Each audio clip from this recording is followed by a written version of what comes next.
waxaa sharaf weyn inoo ah haddaan nahay bahda Somali Star TV iyo TV Horseed inaan ka qayb galno oo aan maaragtay nasiib u yeelano madaxweynaha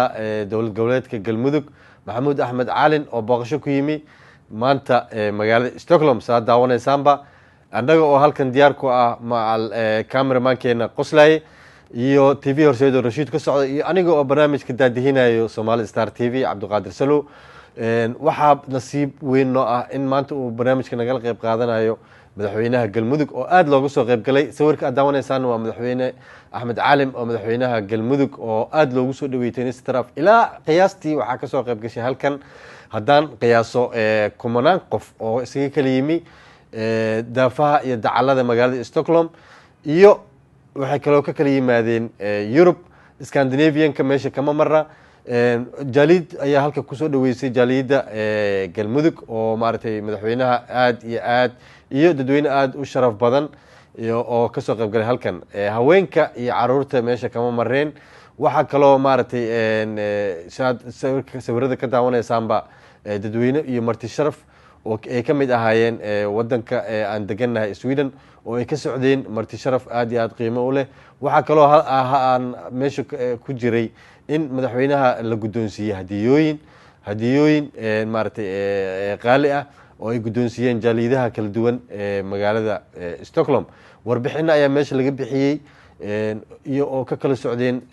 jaaliyadaha magaalada Stockholm iyo dalka Sweden oo maartay jaaliyada Soomaalida mas'ale ayaa warbixin siiyay madaxweynaha intuusan bilaabin khudbadiisa waxa kaloo meesha aan ka mareen in fanaaniin aad u culus oo ka kala yimi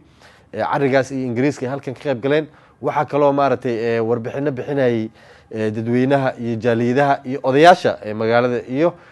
ayagoo aan u kala harin Soomaali ahaan ayaa loo soo dhaweeyay madaxweynaha goboleedka Galmudug oo sawirada ayay noogu muuqataa annaga haddaan nahay bahda meediyaha TV Horseed iyo Somali Star TV marwalba waxaan diyaar u nahay in annagoo wadano cameramankeena inaan ka qayb galno xafladaha madaxweynaha Galmudug wareysi gooni ayuu siiyay annagoo bahda maartay Somali Star TV iyo TV Horseed booqashadiisu wuxuu noo sheegay inuu aad ugu faraxsan yahay iyo inuu ku qaabilo dadweynaha Soomaaliyeed oo aan loo kala harin jaaliyad walbana qofka masalayay sida idin muuqato ayaa ka hadlay oo warbixinta siinayay madaxweynaha sababtoo ah taas ayaa sawir muuqda ah in jaaliyad walba ay ka qayb gashay jaaliyada Soomaaliland ayaa hadda idin muuqata sawirka saad maartay ku markaysa marka looma kala harin madaxweynaha soo dhaweyntiisa maartay aad baa loo soo dhaweeyay Soomaali ahaan guud ahaan baa loo soo dhaweeyay maartay madaxweynaha Galmudug farxadda ka muuqato waa idin muuqata dadweynaha shacabka sababtoo ah madaxweynaha wuxuu ka hadlayay khudbadiisa waxa ka mid ahaa khudbadiisa saa hadda maqlaysaan maartay madaxweynaha annagoo maartay fanaaniinta hadda gaadooca idin muuqda waxa kaloo idin muuqda kuwa hidaha iyo dhaqanka maartay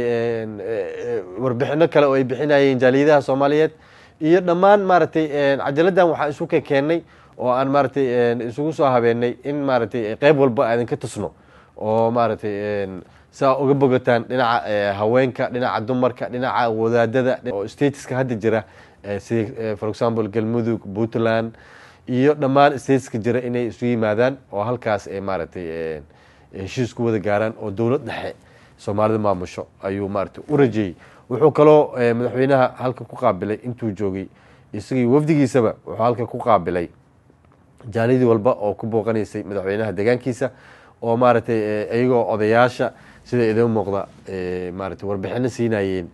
halkan magaalada Stockholm madaxweynaha booqashadiisa aad buu ugu faraxsanaa Mr. Caalin oo aad buu ugu mahadceliyay Soomaalida mana aan filnayn ayuu yiri maartay insaan soo dhaweynta ilaa heerkan ay maartay soo dhaweynayaan Soomaalida degan magaalada Stockholm wana u mahadceliyay booqashada waxa kaloo ku weheli madaxweynaha wafdi isagoo maartay carigaas iyo u sii gudbay dhinacaas iyo Scandinavian-ka Norway kadibna Finland dadweynaha waxa uu raaxaynayay habeenkaas fanaaniinta sida idin muuqato gaadaco fanaaniin kale ayaa ka soo qayb gashay oo ayagana ka socday dhinacaas carigaas Ingiriiska marka fanaaniinta Stockholm waa ka qayb qaateen ayagana oo aad bay maartay dhinaca technical uga caawinayeen fanaaniinta cusub marka hadda waxa ku soo dhawaataan heesta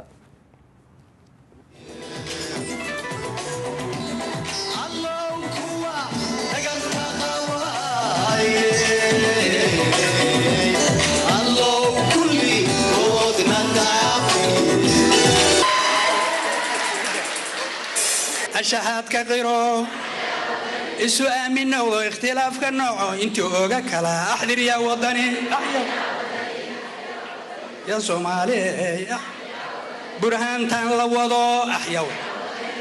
gabay ma tiirshano geerarba kuma noqdeen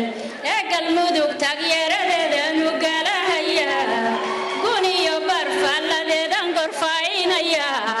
nacwaha lama gasire waan gilgilahaya geesna ka mari maye gada waan ku soconaya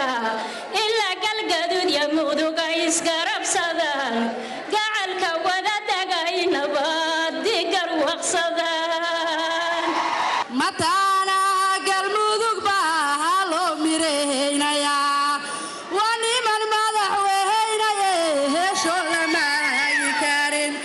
intii muslimiina ay hagay maqsuud ka tahay mudani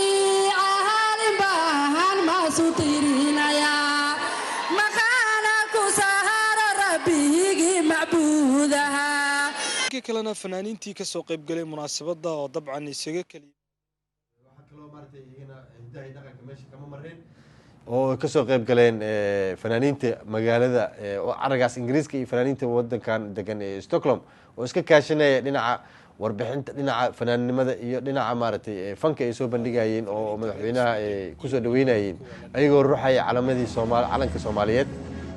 sida ay muuqataba We're back to the high end.